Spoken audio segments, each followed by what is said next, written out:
The village of Anya's childhood had faded into a gray watercolor, all blurry edges and muted tones. 6 months had passed since the car crash that took her parents, but for Anya, time had simply stopped. At 8 years old, she lived inside a silent glass box. She could see the other children at the small, weathered orphanage running and shouting in the dusty yard, but their noises were muffled, their faces vague. She moved when told, ate what was given, and slept in a narrow bed. That felt too big and too empty. Her only treasure was a pale blue ribbon, once tied in her mother's hair. It was frayed now, the color washed out, but when she held it tight in her fist, she could almost smell her mother's perfume, a faint whisper of jasmine in a world that otherwise smelled of disinfectant and old potatoes. The 3 boys from the village saw her not as a girl in pain, but as a strange, quiet doll. Their leader was a sturdy 13-year-old with a loud voice and a need to prove himself. He wasn't evil, not in a storybook way. He was bored, restless, and uncomfortable with Anya's silence. Her stillness felt like a judgment on his noise. That day, the boredom was heavier than usual. The sun was too bright, the afternoon too long. They found her in her usual spot, a shadowed corner of the yard where a crumbling wall met a rusty fence. She was tracing the pattern of the bricks with a finger, the blue ribbon tied around her thin wrist. "Look, it's the ghost," one of the boys said, his voice a mix of mockery and unease. Anya didn't look up. She willed herself to become part of the wall. The leader stepped closer, his shadow falling over her. "Hey, ghost, do you even talk? Or do you just float around?" When she remained silent, a flicker of irritation crossed his face. He wanted a reaction: fear, anger, tears. Anything was better than this nothing. He nudged her shoe with his boot. "What's that? A dirty rag?" His eyes landed on the ribbon. Before Anya could curl her hand into a fist, he grabbed her wrist. The touch was a bolt of lightning, shocking her out of her frozen state. She gasped, a small, sharp sound, and tried to pull away. The other boys hooted, their laughter tinny and sharp. A short, ugly struggle followed. Anya was all bird-like, bones and fragile strength. With a hard yank, the ribbon came free. Something broke inside her glass box. A raw, silent scream filled her chest. She looked at him, her eyes wide and finally full of a feeling so deep it scared the boy for a second. He blinked, holding the stolen ribbon, suddenly unsure. "Give it back," she whispered. It was the first time any of them had heard. Her voice. It was hoarse from disuse, but clear. The sound of it, that direct plea, broke his moment of doubt. He couldn't back down now, not in front of the others. He shoved the ribbon into his pocket and smirked. "Or what? You'll haunt. Me?" His friends laughed again, the sound emboldening him. He needed to reassert control, to turn this strange moment back into the simple game it was supposed to be. An idea, a terrible, thrilling idea, formed in his mind. It was the ultimate test. For the ghost girl. A story flashed in his head, not of hurting her, not really, but of seeing the legend proved true, of witnessing real fear that would make a great story to tell later. "You want your ribbon back?" he said, his voice dropping to a conspiratorial tone. "We know where there's real magic. In the old woods. Something amazing. Come see, and maybe you can have it." Anya stared at him. Every instinct told her this was a trap, but her eyes were fixed on the pocket that held her ribbon. That small scrap of blue was the last tangible thread to her mother's laugh, to her father's hand on her shoulder. It was a stupid, dangerous hope, but it was the only one she had. The emptiness inside her was so vast that even the chance of getting it back was a beacon. She gave a tiny, almost imperceptible nod. A grin spread across the boy's face. This was better than he'd hoped. "All right then, follow us. But quietly, or the magic disappears."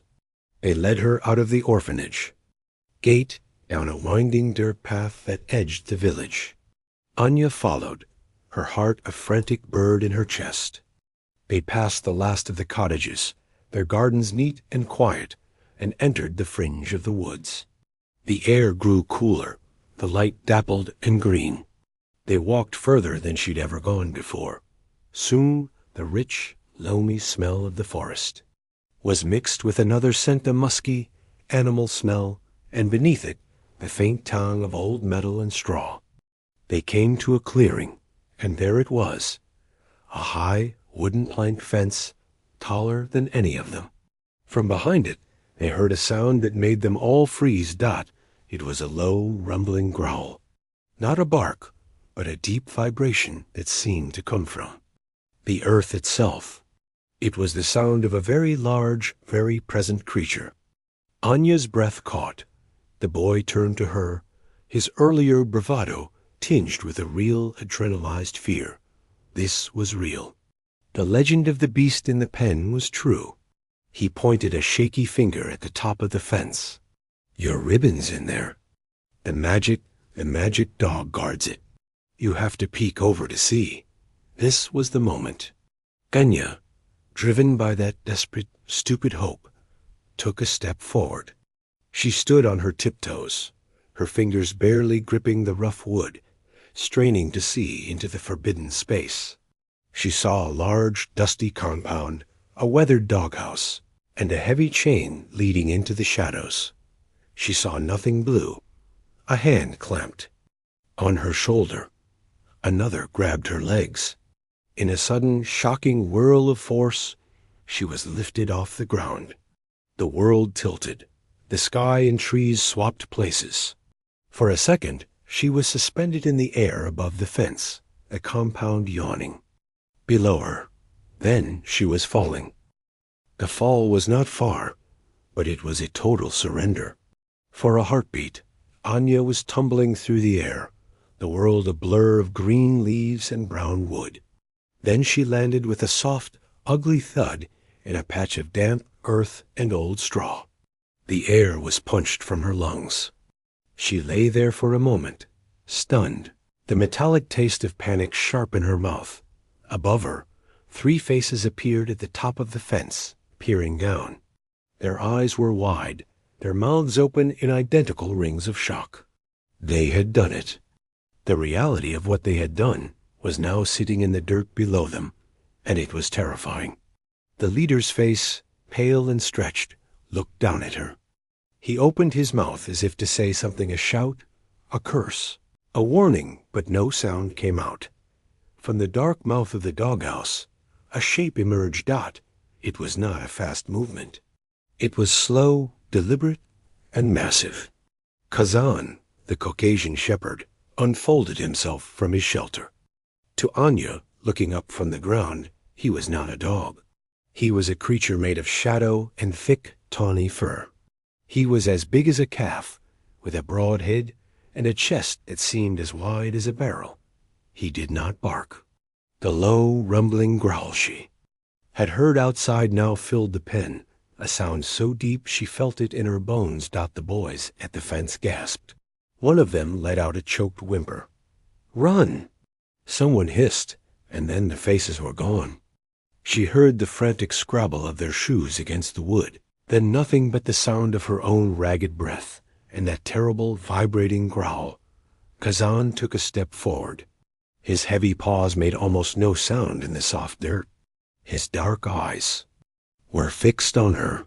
Anya scrambled backwards, her hands slipping in the mud, until her back hit the rough planks of the fence. There was nowhere to go. The glass box she had lived in for 6 months shattered completely. Every bit of the numbness, the quiet, a frozen feeling was incinerated by pure animal fear. A high, thin sound escaped her lips, a whimper of absolute terror. The dog stopped, his head tilted just a fraction. The growl softened, but did not disappear. He was close enough now that she could see the coarse texture of his fur, the leather of his heavy collar, the intelligence in his watchful eyes. He sniffed the air, his great nose twitching. Anya did the only thing her broken heart knew how to do. She gave up. She wasn't a brave heroine in a story. She was a small, tired, and terribly sad little girl who had lost everything. The fight drained out of her. She couldn't run. She couldn't scream. She curled herself into the tightest ball she could, making herself as small as possible, her arms wrapped over her head. She pressed her face into her knees, hiding from the world. The tears came then, not the silent tears of the orphanage, but great, heaving sobs that shook her whole body. They were tears for her mother, for her father, for the blue ribbon, for the meanness of the boys, for the cold bed, for the empty feeling that never went away. It was all the sadness, finally pouring out. She cried so hard she almost forgot the beast standing over her. Almost. Kazan watched this small, shaking creature. He had been trained to guard, to assess threats. This thing that had fallen into his territory made no aggressive moves. It made no moves at all, except to fold in on itself. The sounds it made were not the sounds of an attacker. They were the sounds of deep, profound distress. They were, in their own way, a kind of whimper. He took another step, closing the last bit of distance. Anya felt the heat of him, smelled the warm, doggy scent. She squeezed her eyes shut, waiting for the pain it did not come. Instead, she felt a pressure, a nudge against her arm. It was solid, but not hard, cautious. She flinched, her sobs hiccuping to a stop. She dared to open one eye. The huge dog's head was right there, level with her own. He nudged her again, then let out a sound, not a growl, but a deep, quiet huff of air. Then, slowly, as if the action required great thought, he lowered his entire bulk to the ground beside her. He didn't lie down, but sat, his body forming a warm, furry wall between her and the rest of the empty pen. He turned his head to look out at the compound, as if standing guard. Anya's breath caught in her throat. The panic was still there, a buzzing in her ears, but under it, a new feeling was struggling to surface confusion.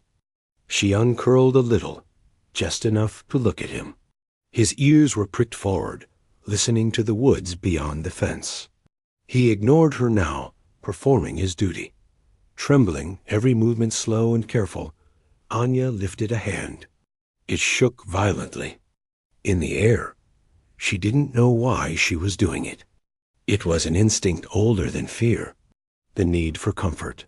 She touched his flank. The fur was thick, coarse, and incredibly warm. He did not move. She pressed her palm flat against his side, feeling the steady, strong rhythm of his breathing. It was a real, alive, solid rhythm. It was the first real anchoring thing she had felt in half a year. Slowly, carefully, she shifted. Her body. She turned and leaned her side against him, burying her tear-streaked face into the dense fur of his neck. He was so big, she almost disappeared against him. He smelled of sunshine on dry grass, of earth, and of safety. Kazan shifted, his weight slightly, settling more firmly against her. He gave one more soft huff, a sigh that seemed to say the excitement was over. His job now was to wait and to guard this small, sad thing that had fallen from the sky. High above, the sun dipped a little lower, painting the top of the wooden fence in gold. Inside the pen, in the quiet dirt, a lost little girl held onto. A giant dog, and for the first time since her world ended, she did not feel entirely alone. The silence between them was not empty. It was full, and it was peaceful. The three boys didn't stop running until their lungs burned and the orphanage was back in sight. They collapsed near the rusty gate, bent over, hands on their knees, gulping air that felt too thin. The loudest one, the leader, was the first to stand up straight. His face, which had been pale with fear, was now flushing red with something else, a desperate need to control the story. "Did you see that?" he panted, forcing a shaky laugh. She didn't even scream, just sat there, like a lump. The dog didn't want her either. The other two boys looked at him, then at each other. They had seen the same thing he had. The girl curled in a ball, the giant dog approaching, and then nothing. They hadn't waited to see the nudge or the quiet sit down. They had run at the first moment the beast got close. The unknown was more terrifying than anything they could imagine. "We have to tell someone," the smallest boy whispered, his voice trembling. She's in there." "Tell them what?" The leader snapped, his voice too sharp. "That we threw the orphan girl into the dog pen? You want that on your head? Your dad will take a belt to you." He saw the fear in their eyes and grabbed onto it. "No, we say we saw her climbing the fence. We tried to stop her, but she was too fast. She was always weird. She probably thought it was a game." The story felt flimsy even to him, but it was the only shield they had. They made a pact, right there by the gate, with shaky hands and nervous glances. They would stick to the story. They walked back into the orphanage yard, trying to act normal, but their movements were stiff, their eyes darting everywhere, but at each other back in the pen. Time moved differently. Anya had no idea how long she sat there, her face buried in Kazan's fur. The initial storm of tears had passed, leaving her feeling hollow and spent, but the horrible, sharp edge of her fear was gone. It had been replaced by a deep, bewildered calm. She finally pulled her head back and looked at the dog properly. He turned his great head and looked back at her. His eyes were a deep brown, not the fiery red she had imagined in her terror. They were watchful, but there was no menace in them now. There was, she thought, a kind of tired patience. Very slowly, Anya uncurled her legs. They were stiff and cold. She wiped her nose on the sleeve of her dress, a practical gesture that felt strangely normal. She looked around the pen. It was just a dirt yard.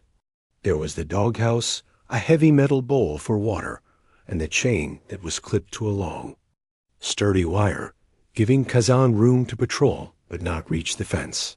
She saw no blue ribbon. It had all been a lie. The sadness of that discovery was a dull ache, but it was overshadowed by her current situation. She was in a dog pen with a giant dog, and no one knew where she was. "Hello," she whispered, her voice raspy from crying. Kazan's ear twitched. He didn't move. "Unstuck," she said, a little louder. It felt important to explain it to him. The dog simply sighed, a heavy, resigned sound, and rested his chin on his massive paws. He was on duty. She was here. This was now his problem. To monitor. Anya looked at the fence. It was tall, but made of wooden planks with small gaps between them. Maybe she could climb. She stood up, her legs wobbling. Immediately, Kazan stood up too. He didn't growl, but he moved between her and the fence, blocking her path. He looked at her, then at the doghouse, as if pointing. "No," Anya said, surprising herself by talking to him. "I need to go out." She took a step to the side, towards a different part of the fence. Kazan mirrored her, a slow, solid movement that once again put his body in her way. It wasn't an attack. It was a firm physical suggestion. Stay here. Sat back down in the dirt, defeated. The dog lay down again, this time closer, his body a warm barrier along her side. She understood then. To him, she wasn't an intruder to be driven out. She was something that had entered his territory, and now, for reasons only he knew, he was responsible for her. He was keeping her in, but he was also keeping everything else out. The sound of heavy boots on gravel broke the quiet. They came from the other side of the fence, crunching closer. Kazan's head shot up. A deep, warning rumble started in his chest, a sound entirely different from the one he'd made for Anya. This was the guard dog sound, the one the village knew, and feared.ny froze. A man's voice, rough and irritated, called out, "Kazan, quiet. What's got into you?" The footsteps came right up to the other side of the fence. Anya saw a shadow block the light through the cracks. Kazan positioned himself squarely in front of her, facing the source of the voice, his body tense and ready. His growl was a continuous rolling thunder. The man on the other side, Ivan, was puzzled. His dog usually barked at passers-by, but this intense, protective growl was different. It was the sound Kazan made when a fox got too close to the chickens, or when a stranger approached the gate too boldly at night. Ivan moved along the fence, trying to see through a crack. He saw a flash of tawny fur, and then a smaller shape huddled behind his dog, a patch of faded dress. A small muddy shoe. His blood went cold. "Hey!" Ivan roared, his voice cracking. Through the wood. "Who's in there?" "You kids get out of my property." Behind the fence, Anya whimpered in fright at the angry shout. That small sound, the sound of a frightened child, reached Ivan's ears and confirmed his horrible suspicion. It also changed everything for Kazan. The dog's growl grew louder, more definite. He took a solid stance, making it clear. The angry voice was the threat now. "Kazan, stand down." Ivan commanded, but his voice had lost its anger, replaced by a frantic worry. He knew his dog. This wasn't a play posture. The dog was guarding the child from him. He had to get in there. He fumbled with the heavy padlock on the gate, his hands suddenly clumsy. The metallic scraping sound was loud. Inside, Anya watched the gate, her heart hammering. Was it the boys coming back? Was it the angry man coming to punish her? The gate swung open with a creak. Even a tall, broad-shouldered man with a weathered face and tired eyes stood in the opening. He took in the scene. His fearsome guard dog, a living barricade of fur and muscle, and behind him, a tiny, dirt-smudged girl with huge, terrified eyes, looking like a trapped fawn. Ivan didn't move. He held his hands out, palms open, at his sides. "Easy, boy," he said, his voice dropping to a soft, steady murmur. "Easy now. I see her. It's all right." Kazan's growl lessened to a low vibration, but he didn't move from his spot. He looked from Ivan to Anya and back again, assessing. Ivan's eyes met Anya's over the dog's broad back. He saw no mischievous glint, no daring adventure. He saw pure, unadulterated shock and fear. This was no reckless explorer. "Little one," Ivan said, his voice as gentle as he could make it. "How did you get in here?" Anya just stared her. Mouth a tight line. The words were locked away again, sealed by this new fear. Ivan understood then. This wasn't an accident. He looked at the high fence. A cold knot of anger formed in his stomach. But first, he had to get the girl out without his own dog turning on him. He took a slow, careful step forward. "Kazan," he said, firm but calm. "Friend. She's a friend. Let me through." It was a tense, silent negotiation between man and dog that lasted a lifetime in seconds. Finally, with a last, suspicious look, Kazan took a single step to the side. It was just enough. Ivan moved slowly into the pen.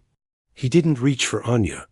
He just knelt down in the dirt, a few feet away, making himself smaller, less threatening. He looked at the girl, then at the dog who was still watching his every move. "It's okay," he said to both of them. "You're safe now." The dog, he was looking after you, wasn't he? Anya looked at Kazan, who had settled back on his haunches, his watchful eyes now on Ivan. She gave a tiny, almost invisible nod. That small movement, that silent confirmation of the impossible, told Evan everything he needed to know. The shock wasn't that the dog had attacked. The shock was that he hadn't. Ivan stayed very still, kneeling in the dirt. He knew this was a delicate moment, like trying not to startle a wild bird that had landed nearby. The girl was pressed against his dog, and his dog, who usually obeyed him without question, was clearly telling him to be careful.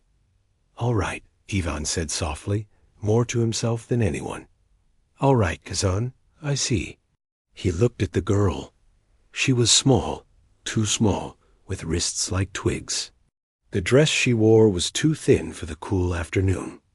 Dirt streaked her face where tears had cut paths through the dust. "My name is Evan," he said, keeping his voice low and even. "This is Kazan. This is his home. You gave us both quite a surprise." The girl's eyes flicked from him to the dog and back again. She didn't speak. "Can you tell me your name?" He asked. Her lips parted, but only a shaky breath came out. She looked down at her muddy shoes. "That's okay," Ivan said quickly. "You don't have to talk. But we need to get you out of this pen. Are you hurt? Can you stand up?" She moved then, uncurling herself slowly. She winced as she put weight on her leg. Ivan saw a dark scrape on her knee, bleeding a little through the dirt. "It wasn't bad, but it was enough. You took a fall," he said. "Let's get that cleaned up. Come with me to the house. It's warm inside. I have some bread and honey." The word house seemed to frighten her. She shrank back, her hand finding Kazan's fur again. The dog leaned into her touch. Evan understood. The dog was safe. The man was not. Not yet. He had an idea. It was strange, but the whole situation was strange. "Kazan," he said, looking at the dog. "Come, bring your friend."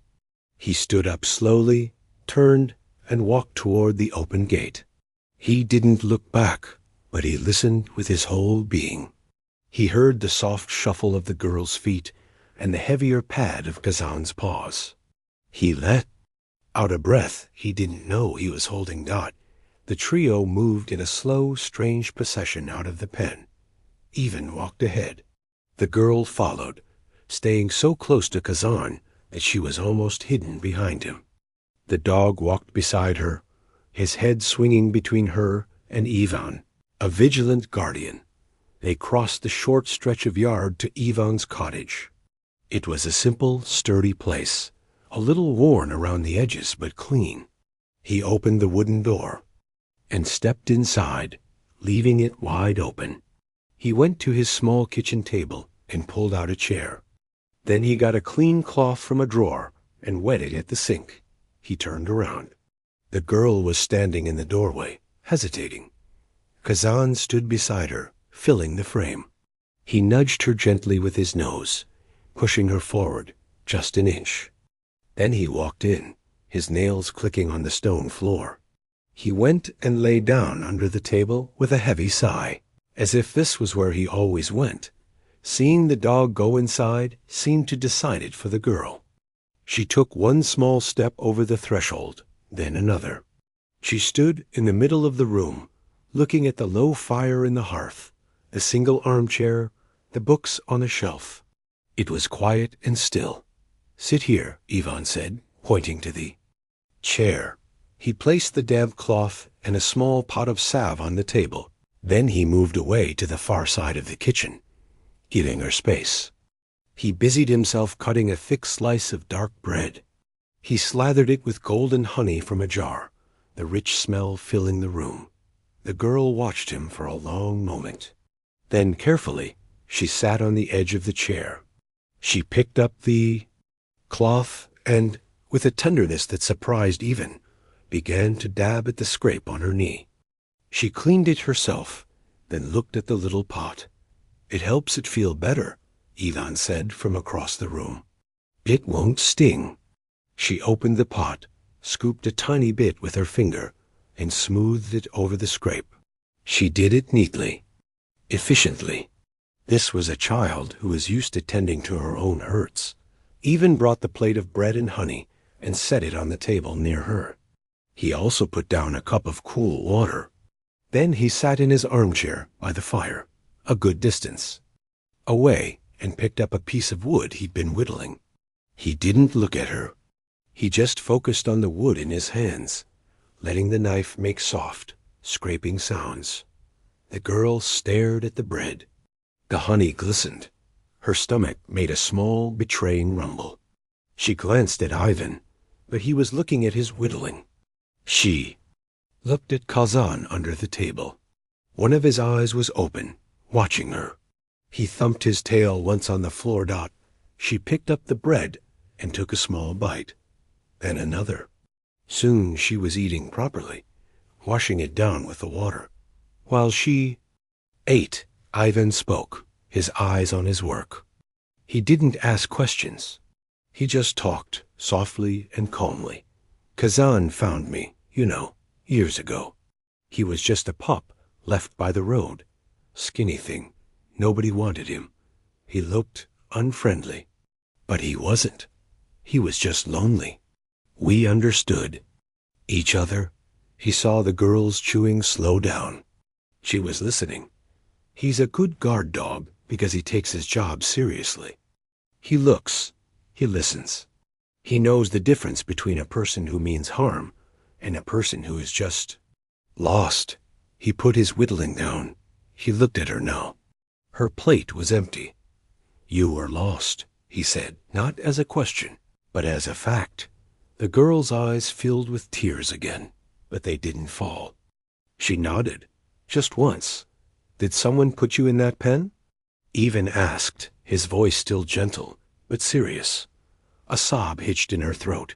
She nodded again, more vigorously this time. Boys?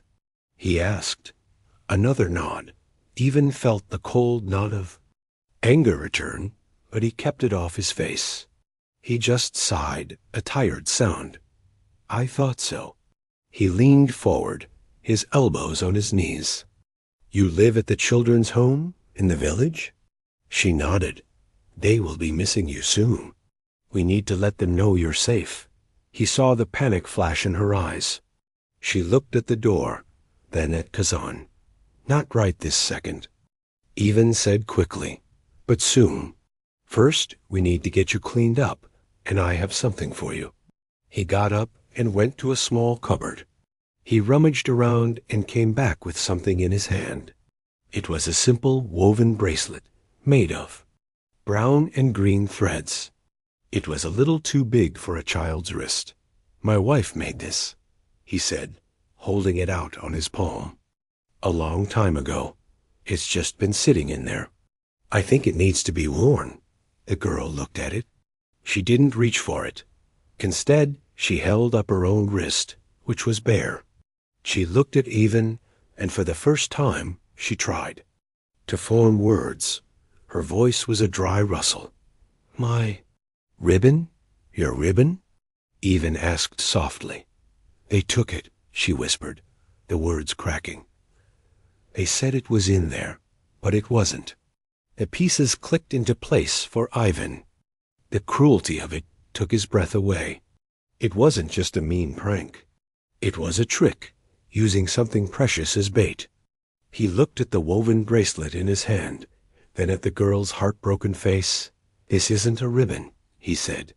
It's not the same, but it's strong, and it's a promise. A promise that you are safe here, right now. Would you let me tie it on? Just for now. He waited. The girl looked at the bracelet, then at his face. Slowly, she extended her arm across the table. Ivan stood and carefully tied the bracelet around her thin wrist. He made the knot secure, but not tight. The bracelet hung loosely. There, he said. Now let's get you washed up. Then we will walk back to the village together. Me and you and Kazan. All three of us. How does that sound? The girl looked down at the bracelet on her wrist. She touched it with her other hand. Then she looked under the table at the big dog. Finally, she looked at Avon and gave a small, silent nod. It wasn't trust, not fully, but it was a start. It was an agreement to walk forward, with a guardian on either side. The walk back to the village was the strangest parade anyone had ever seen. Evan led the way, his steps slow and measured. The girl walked beside him, not holding his hand, but staying close enough that her arm almost brushed his coat. And on her other side, a solid furry wall of protection, was Kazan. The dog's head was up, his eyes scanning the path ahead and the woods around them. He was no longer a prisoner in his pen. He was on a mission. Word travels fast in a small village. By the time they reached the first cottage, people were already peeking from behind curtains. They saw the recluse Ivan, the wild orphan girl from the home, and the beast they all feared, walking together like a family. The sight was so unbelievable, it silenced gossip before it could start. They arrived at the orphanage gate just as the head of the home, a flustered woman named Mrs. Peltz, was wringing her hands on the front step. She had only just realized a child was missing, and the three terrified boys, their story crumbling under a few sharp questions, had just blurted out a confused tale about the dog pen. She looked up, and her jaw went slack. The girl was there, alive, seemingly unhurt. But it was the sight of the massive dog standing calmly beside her that stole her voice. Ivan spoke first. His voice was not loud, but it carried the weight of the truth. The boys from your village threw this child into my dog's enclosure, he said, his eyes hard on Mrs. Peltz. They stole a keepsake from her and used it as bait. Mrs. Peltz's face flushed with shame and anger. I had no idea. We were just— Kazan didn't hurt her, Ivan interrupted, his tone leaving no room for argument. He protected her. He was the only one who did. At the sound of his name, the dog leaned his head down and nudged the girl's hand. She didn't smile, but her fingers curled into the thick fur of his neck, holding on. The following days were a storm of adult business. The boys and their families were dealt with. There were harsh words, apologies that felt thin, and promises of punishment. The village was rocked with shame. But through it all, the quiet center of the storm was the girl. She was changed. The silent, ghostly creature was gone. In its place was a child who was still quiet, but now her silence was watchful, not vacant.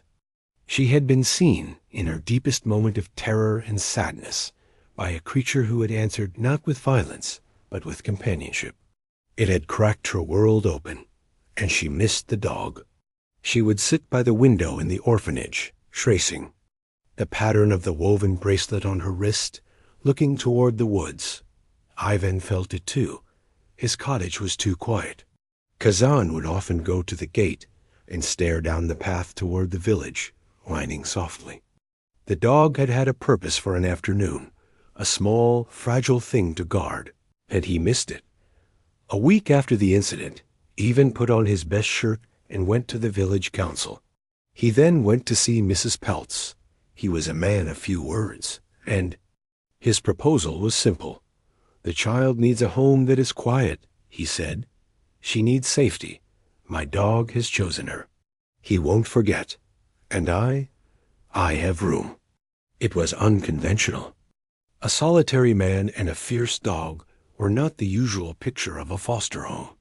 But the village, steeped in guilt, and Mrs. Peltz, overwhelmed, saw the sense in it. They had all witnessed the bond. They had seen the proof with their own eyes. Most importantly, they saw the change in the girl when Ivan and Kazan came for a visit. Her whole body, which usually hunched in on itself, would straighten. A light would come into her eyes that wasn't there for anyone else. So it was agreed.